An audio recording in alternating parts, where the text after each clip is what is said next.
Sir 2026 தேர்தல் களம், அதுல இருக்கக்கூடிய சவால்கள் என்ன சார்? எல்லோருக்கும் என்னுடைய வணக்கம். இன்னைக்கு என்ன எப்படி 2026 அப்படின்னு பாத்தீங்கன்னா, கிட்டத்தட்ட திராவிட முன்னேற்ற கழகத்தை எதிர்ப்பது மட்டுமே இலக்காக கிட்டத்தட்ட எல்லா கட்சிகளும் கொண்டிருப்பதாக நான் பார்க்கின்றேன். ஒன்று ஏடிஎம்கே, அவங்கள பத்தி நம்ம குறை சொல்ல முடியாது. ஏன்னா அவங்களுக்கும் அவங்க எப்பவுமே எலியும் பூனையுமாக இருக்கக்கூடியவர்கள். இவர்கள் ஆட்சி இருந்தால் அடுத்தது அவர்கள் ஆட்சிக்கு வருவார்கள். இப்படி மாறி மாறி இருக்கக்கூடியது. அதனால அவங்க ரெண்டு பேரும் மோது போக்கு இருக்கின்றதுன்னா அதை நம்ம தப்புன்னு சொல்ல முடியாது. அடுத்த பாத்தீங்கன்னா நாம் தமிழர், அவர் இப்ப இன்னைக்கு என்னடான்னா பாஜக குழல் ஊதுகுழலாக மாறிவிட்டார். அவரு இன்னைக்கு என்னன்னா டிஎம்கே தான் தாக்குறாரு. பாஜகவை இவ்வளவு உயர்த்தி பிடிக்கிற அந்த மாதிரி பேச்சு எனக்கு ஒரு ஆச்சரியமா இருக்கின்றது. நம்ம நாம் தமிழர் கட்சி பொறுத்த வரைக்கும் அது ரொம்ப விபரீதமாகவும் இருக்கின்றது. மூன்றாவதாக இன்னைக்கு இப்ப மூணாவது ஒரு அணியாக இல்லைன்னா கூட ஒரு முக்கியமான கட்சியாக இருக்கிற தோற்றம் அளிப்பது என்ன பாத்தீங்கன்னா தாவேகா. அந்த தாவேகா அவங்களும் கூட என்ன சொல்றாங்க, நேரடியாக கூட்டு ஏடிஎம்கேக்கும் பாஜகவுக்கும் கூட்டு, மறைமுகமாக டிஎம்கேக்கு கூட்டு. என்ன சார் மறைமுகமாக கூட்டு? கடுமையாக எதிர்த்து கொண்டிருக்கின்றார்கள். டிஎம்கே பாஜகவை எதிர்ப்பது போல இந்தியாவில் எந்த கட்சியுமே எதிர்க்கல. அப்படி தனித்துவம் வாய்ந்த ஒரு கட்சியை மறைமுகமாக அவங்களோட கூட்டு அப்படின்னு சொன்னா, அவர் மறைமுகமாக பாஜகவோட கூட்டு அவங்களுடைய அஜெண்டாக்காக அவர் ஆக்ட் பண்ணி கொண்டிருப்பதாக பொதுமக்கள் கருதுகின்றார்கள். அதே போல நாம் தமிழரும் ஒரு அஜெண்டா, அவருக்கும் எப்ப பார்த்தாலும் இவரை பார்க்க வேண்டியது. செல்ல பிள்ளைதான் விஜய், பாஜகவோட செல்ல பிள்ளை தான். நீங்க விமான நிலையத்துல பாத்திருப்பீங்க, விமான நிலையத்திலேயே மாநாடு நடத்துறாங்க. ஒய் பிளஸ் பாதுகாப்பு தனிமனித தாக்குதல் பண்ணக்கூடாது. இவ்வளவு நேரம் இங்க ஒரு பெரிய திருப்பி தனிமனித தாக்குதல் பண்ணாதீங்க ஐயா. நீங்க பேசுங்க, உங்களோட நேரத்தை குறிக்கிட நீங்க பேசுங்க. உலாவை வருகின்றார் அப்படிங்கிற சந்தேகமே இல்ல. இப்ப இவர் நாம் தமிழர் கட்சியை சேர்ந்தவங்க பாத்தீங்கன்னா, அவர் இன்னைக்கு அவருக்கு ஆசான ஒரு அறிவுரையாளராக ஒரு அரசியல் குருவாக யார வச்சிருக்காருன்னா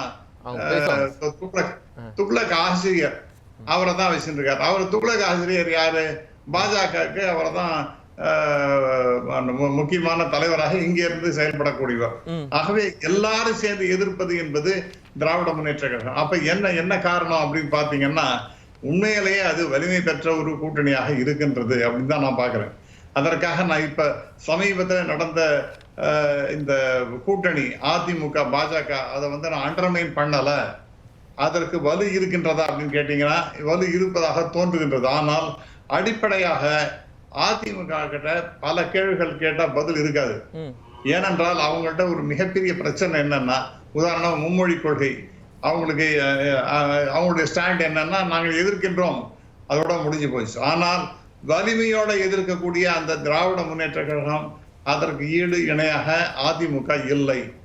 இரண்டாக பாத்தீங்கன்னா நீட்டு. அதுக்கு என்னன்னா, நீங்க உடனே என்ன கேள்வி கேட்பாங்கன்னா, நீட்டு என்ன உங்கள்ட்ட மந்திர கோரி இருக்கிறது அப்படின்னு கேட்டுட்டு இருப்பாங்க.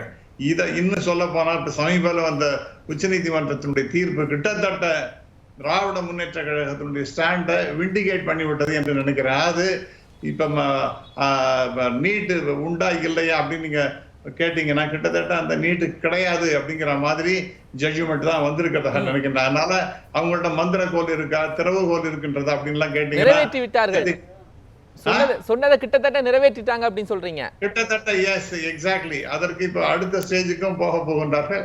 ஆகவே அந்த ஆங்கிளையும் பார்க்கின்றோம். மூன்றாவதாக நண்பர் அமுதரசன் நிறைய இஷ்யூஸ் லிஸ்ட் அவுட் பண்ணினார். எனக்கு வருத்தம் என்னன்னா, நான் திரு பொங்கலூர் மணிகண்டன் மிகவும் மதிக்கின்றேன். அவர் என்ன பேசினாருங்கிறது என்னால கொஞ்சம் கூட கேட்க முடியும். ரெண்டு பேருக்குள்ள கடுமையான வாக்குவாதம் இருந்ததுனால அவருடைய கருத்துக்கள் என்னன்னு என்னால தெரிஞ்சுக்க முடியும். ஏன்னா அதை கேட்டிருந்தேன்னா இன்னும் ஒரு பெட்டரா பேசியிருக்க முடியும். ஆனால் இப்ப திராவிட முன்னேற்ற கழகம் நான் சொன்னது போல, அமுதரசன் அவர் சொன்னது போல நிறைய பிளஸ் பாயிண்ட் இருக்கு. இப்ப ஆன்டி இன்கம்பன்சிங்கிறது ஒண்ணு இருக்கு. அது எந்த ஆட்சியா இருந்தாலும் இருக்கும் சார். ஆட்சிக்கு வந்த எந்த கட்சிக்கும் ஆன்டி இன்கம்பன்சி இருக்கத்தான் செய்யும். ஆனால் அதையும் மீறி சில நல்ல காரியங்கள், சிறப்பான காரியங்கள், உன்னதமான காரியங்கள் நடந்து கொண்டிருக்கின்றது அப்படின்னு பாத்தீங்கன்னா டெஃபினட்டாக இந்த திமுக ஆட்சியில பல விஷயங்கள் மக்களால் பேசப்படுகின்றது. எனக்கு இன்னைய பொறுத்த வரைக்கும் இன்னைக்கு வருகின்ற செய்திகள் எல்லாம் பார்க்கும்போது நான் முதல்வன் என்கின்ற திட்டத்தின்படி ஏராளமானவர்கள் இன்னைக்கு யூபிஎஸ்சி எக்ஸாமினேஷன் கிளியர் பண்ணிருக்காங்க. அவங்களாம் யாரால் got to become IRS, IPS, IAS and all that. ஆகவே இதெல்லாம் ஒரு அற்புதமான திட்டங்களை அவங்க வந்து கொடுத்துட்டு இருக்காங்க. அதே போல பெண்களுக்கு அந்த 1000 ரூபாய் அப்படிங்கிறது நான் mark my words my dear Gopalakrishnan, நிச்சயமாக அந்த திட்டம் விரிவுபடுத்தப்படும் அப்படின்னு நான் நம்புகின்றேன். அது வந்து that will be a very big vote catcher-ஆக மாறும் என்று நான் நம்புகின்றேன்.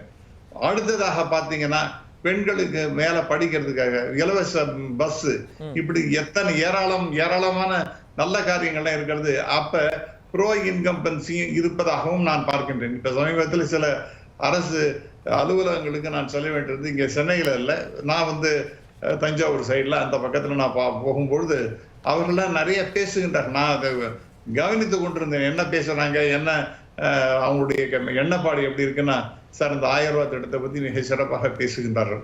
அதே போல பெண்களுக்கு இலவசமான பஸ் என்பதை பற்றி உயர்வாக பேசுகின்றார்கள்.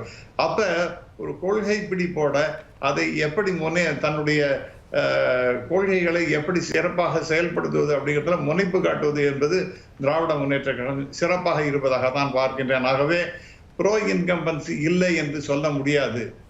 ஆகவே எல்லாரும் சேர்ந்து இப்ப விஜய் வந்து நண்பர் மதிப்பிற்குரிய தனியரசு அவர் பேசினாரு. என்ன அவர் பேசுறாருன்னா, எனக்கு விஜயோட பேச்சு எனக்கு புரியவே இல்லை. எல்லாரையும் இது வந்து இந்த பயிற்சி பட்டறை அப்படிங்கிற மாதிரி, அதையும் தாண்டி மக்கள்கிட்ட நீங்க போகணும், பேசணும், வரணும் அப்படின்னு இது வந்து ஜெனரலா பேசுற பேச்சு.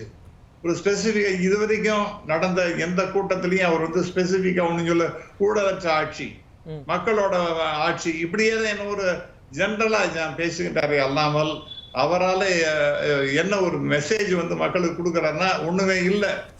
ஆகவே இதெல்லாம் நான் பார்க்கும் பொழுது என்ன நமக்கு தோன்றுகின்றேன் என்றால், தனியரசு சொன்னது போல விஜயும் ஒரு இன்டைரக்டா பிஜேபியோட ஒரு கூட்டணி அமைத்துக் கொண்டிருக்கின்றார். நீங்களும் நம்புறீங்க, டாக்டர் ராமசுப்ரமணியன் நம்புறீங்க? நான் உண்மையாக நம்புறேன் சார். ஏன்னா இருக்கு. ஒரு நிமிஷம். அதாவது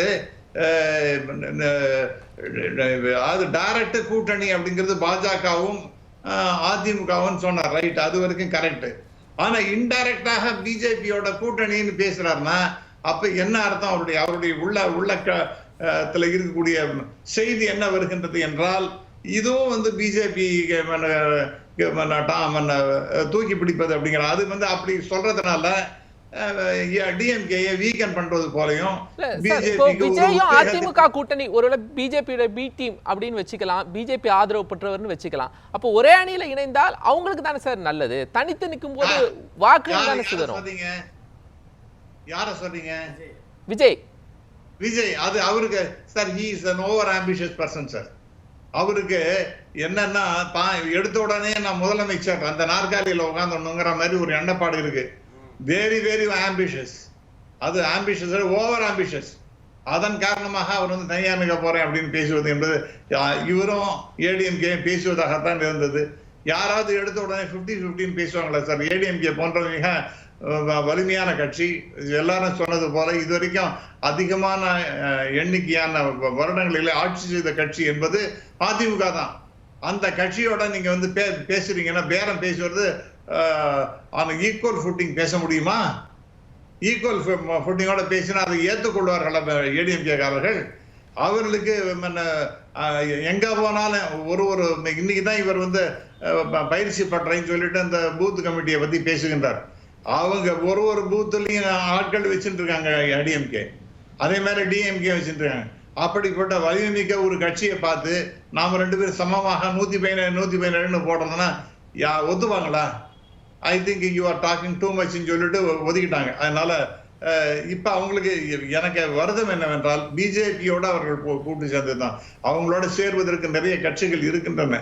ஆனால் பிஜேபியோட அவர்கள் கூட்டு சேர்வது என்பது அவர்கள் மிகப்பெரிய தவறு இழைத்து விட்டதாகத்தான் கருதுகிறேன். ஏனென்றால் அந்த கட்சிக்கு மறுபடியும் ஒரு உயிர் கொடுக்கிறது. எந்த கட்சி இன்னும் ஒட்டும் இல்லை உறவும் இல்லை என்று அந்த ஜெயலலிதா அம்மையார் சொன்னாங்களோ அதை தாண்டி இல்ல பாஜகவுக்கு மீண்டும் உயிர் கொடுக்கிறதுன்னு சொல்றீங்க. அவங்க ஏற்கனவே மக்களவை தேர்தல் போது வாக்கு சதவீதத்தை காட்டி இருக்கிறாங்களே, அவங்களுக்கு உயிர் கொடுக்கிறது அப்படிங்கிற ஒரு புள்ளியை எடுக்கிறீங்களே நீங்க? சார் அது யாரோட சார் அது காரணம்? பாமகவுடைய ஓட்டு அவங்களுக்கு வந்ததுனால திருநெல்வேலி, ராமநாதபுரம், தேனி, கன்னியாகுமரி, கோவை இங்கெல்லாம் பாமக அப்படிங்கிற இல்லையே, சப்போர்ட் இல்லையே. நான் இல்லைன்னு சொல்லல. கன்னியாகுமரியோ அல்லது கோயம்புத்தூரோ இந்த பகுதியில் கொங்கு மண்டலம் அப்படின்னு வச்சுக்கோ, கோயம்புத்தூர்னு கூட சொல்ல வேண்டாம், கொங்கு மண்டலம்னே கூட வச்சுக்கலாம். அங்க கொஞ்சம் அவங்களுக்கு சக்தி இருப்பது என்பது சந்தேகமே இல்லை. இதெல்லாம் சேர்ந்து நீங்க இந்த உள்ளாட்சி தேர்தல் நடந்தது, அதுல அவங்களுக்கு 5% தானே சார் ஓட்டு. அங்க அப்பவும் நீங்க பாத்தீங்கன்னா கோபாலகிருஷ்ணன் என்னை விட உங்களுக்கு நன்றாக கோயம்புத்தூரை பத்தியும் கன்னியாகுமரியை பத்தியும் தெரியும். அங்கெல்லாம் அவங்க வாங்கின ஓட்டெல்லாம் சேர்த்து மொத்தமா பாத்தீங்கன்னா 5% தான். ஆகவே நீங்க அதை பூதாகாரமா சித்தரிப்பது என்பது தவறான செய்தின்னு நான் உண்மையாக சொல்லுகின்றேன். ஆகவே இப்ப இவங்களுடைய அந்த கட்சியை மறுபடியும் உயிர்ப்பித்து, அதாவது ஏடிஎம்கே அவங்களுக்கு இயற்கையாக இருக்கக்கூடிய அவங்களுக்கு எந்த நேரத்திலையும் பொங்கலூர் மணிகண்டன் ஒரு இன்டர்வியூல ரொம்ப அழகா பேசினார். அவர் என்னன்னா, எங்க கட்சியை பத்தி நீங்க ரொம்ப கேவலமாலாம் பேசாதீங்க, எங்களுடைய வலிமை எங்களுக்கு தெரியும், நீங்க பேசின பேச்சு எதுவுமே சரியில்லைன்னு சொல்லிட்டு ஒரு அரசியல் விமர்சகரை பழிச்சு வெளுத்து கட்டிட்டார் அவர். நான் very happy about his candid speech. நான் ஒரு நிமிஷம் முடிச்சிடுறேன் நான். ஆகவே இதெல்லாம் நீங்க பார்க்கும் பொழுது இப்ப டிஎம்கே ஆல் பார்ட்டிஸ் எகென்ஸ்ட் டிஎம்கேன்னு இருக்கு. ஆனால் வலிமை மிக்க ஒரு கூட்டணியாக அலையன்ஸ் இருப்பது என்று பார்த்தீர்கள் என்றால் அது டிஎம்கே தான் இருக்கு, ஒற்றுமையாக இருக்கின்றது. ஒரு கொள்கை பிடிப்போட இருக்கக்கூடிய கூட்டணி என்பது டிஎம்கே தான். ஆகவே அதை தாண்டி பேக்கப் பண்றதுக்கு அவங்களுடைய பர்ஃபார்மன்ஸ், அந்த performance is very very important. ஆகவே ஒரு ப்ரோ இன்கம்பன்சி இருப்பதாக பார்க்கின்றேன். ஆகவே இந்த கூட்டணி என்பது இருக்கும், இது 4 முனை போட்டியாக இருக்கும். அந்த 4 முனை போட்டி என்பது நிச்சயமா advantage to DMK and its allies என்பதுதான் என்னுடைய கருத்து. தொடர்ந்து பேசுவோம் சார். இந்த